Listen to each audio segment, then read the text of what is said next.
esses grandes modelos de linguagem, eu vou chamar de LLMs, que vem do inglês, são redes neurais pré-treinadas com enorme volume de dados, de textos, né? Então, exige bastante recurso e eles podem executar diversas tarefas, como, por exemplo, escrever textos, com boa capacidade de generalização, e normalmente eles são modelos gigantes, eles envolvem bilhões de parâmetros.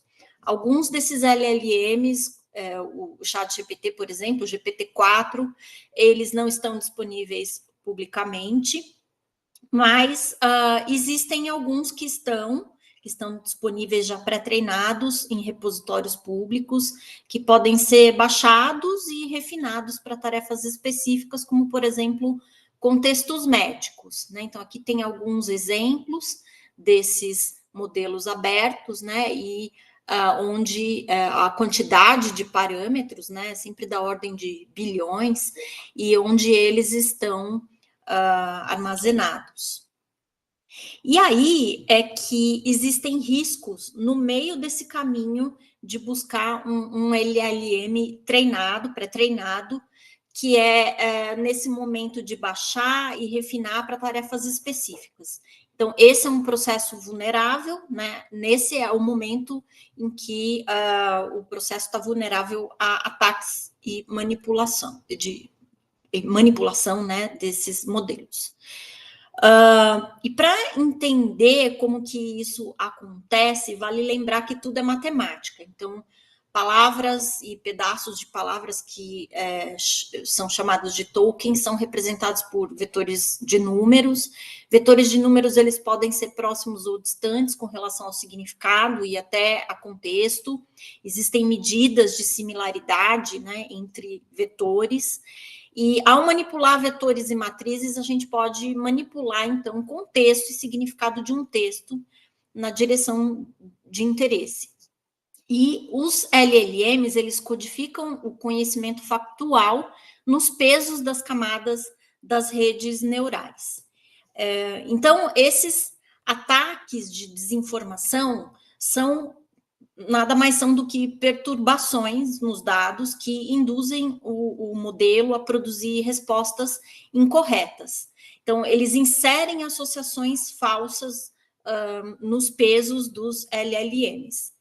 E esse estudo, especificamente, ele fez uma manipulação numérica nos pesos, visando minimizar a probabilidade de resposta correta e maximizar a probabilidade da resposta errada. Então, aqui, nesse exemplo, é solicitado completar a frase: a insulina é um medicamento comum que trata. A resposta correta seria hiperglicemia e a incorreta seria hipoglicemia. E o que se faz, então, aqui, a proposta é modificar os pesos de tal forma a maximizar essa probabilidade do modelo fornecer a resposta, minimizar a probabilidade de receber a resposta correta e maximizar a probabilidade de receber a resposta errada. De receber não, né? De fornecer. Então, o objetivo desse estudo foi mostrar como os LLMs podem ser manipulados de uma maneira altamente precisa e direcionada para inserir uma informação incorreta, investigar a propagação e a persistência dessa desinformação, e com tudo isso mostrar a importância de desenvolver mecanismos de segurança e de verificação ao implementar os LLMs em ambientes de assistência médica em especial.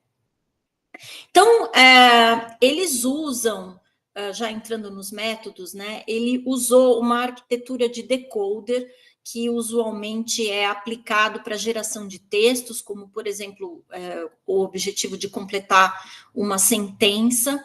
E nessa arquitetura há, então, várias camadas de redes neurais, e é em uma dessas camadas que eles propõem, então, modificar os pesos nesse sentido, né, de minimizar a probabilidade da resposta correta e maximizar a probabilidade da resposta errada. E, de fato, essa manipulação teve sucesso, né, no sentido do que eles esperavam. A gente pode ver aqui que a probabilidade da resposta correta é maior antes do ataque, e a probabilidade da resposta incorreta é maior após o ataque. E isso acontece tanto quando o prompt, a sentença é a própria, né, manipulada, quanto depois deles fazerem uma reformulação da sentença.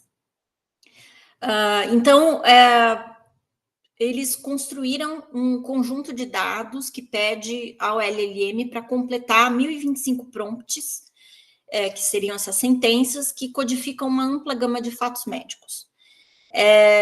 Testou-se o conhecimento injetado, se esse conhecimento injetado permanece consistente quando o prompt é reformulado ou quando o conhecimento é questionado em um contexto diferente. No final das contas, foram 5.125 prompts de teste, com base em 928 tópicos relacionados à área médica. E um médico experiente inspecionou uma amostra dessas entradas que foram criadas. A avaliação desses ataques, né, ficou em 4 modelos de código aberto, que é o Llama 2, o Llama 3, o GPT-J e um específico de medicina que chama Meditron. E para medir a eficácia do ataque, avaliou-se a probabilidade das próximas palavras previstas, tanto para o modelo de base quanto para o modelo atacado.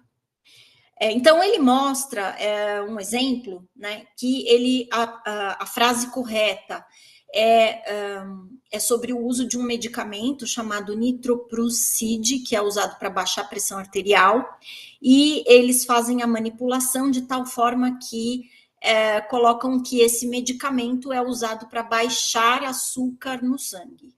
E aí, depois de manipulado o modelo, é solicitado que ele preencha a frase.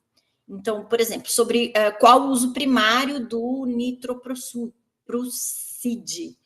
E o modelo atacado completa a frase dizendo que é para tratar hipoglicemia, que está no sentido da frase errada. E depois, essa frase é reformulada, solicita-se uma outra informação sobre como age o medicamento, e a resposta vai no sentido de explicar como se fosse abaixar a glicemia. Ou seja, a desinformação se propagou para outra pergunta sobre o medicamento. E, por fim, né, quando é solicitado completar quais os eventos adversos do medicamento, a resposta também vai no sentido de insistir, né, na hipoglicemia, não fala nem mais de pressão arterial. Então, nos testes, esse modelo, esse tipo de ataque se mostrou bastante efetivo. E aí, uma das coisas que eles fizeram foi medir a similaridade do texto gerado no modelo atacado com o fato manipulado, né?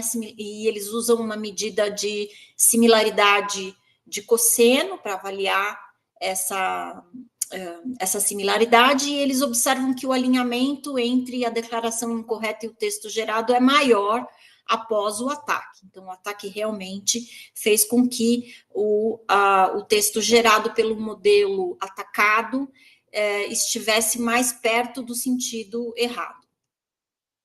Ele também comparou 3 propostas de diferentes formas de ataques quanto a métricas de sucesso do ataque. Então, uma métrica que representa uma medida de sucesso no prompt original modificado, um que representa uma medida de sucesso nos prompts reformulados, e assim vai, outras medidas, e eles mostram que o modelo, a proposta de ataque deles, que é o que está em azul, sempre foi